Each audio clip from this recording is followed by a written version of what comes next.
May nagdala sa akin ng isang Epson L360 na ayaw gumana yung kanyang feeder. So, hindi siya kumakain ng tama ng papel. So, possible na palitin yung feeder pero para makasigurado tayo, binuksan natin para i-check. Nung buksan natin siya, okay naman yung rubber. Meron palang nakabara na cotton buds. So, rare po ito na nangyayari. Minsan clip po yung nakukuha ko, minsan lapis. So, iwasan po natin yung mga maliliit na bagay kahit lapis, clip, o anything na pwedeng malaglag po sa ating mga printer kasi pwede po itong makasira. At ito po yung nangyayari talaga sa totoong buhay.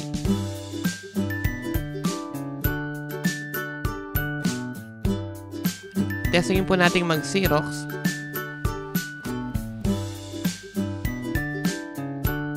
So, mapapansin nyo po, nagpipid na po siya ng tama at nagpiprint na po siya ng maayos ngayon.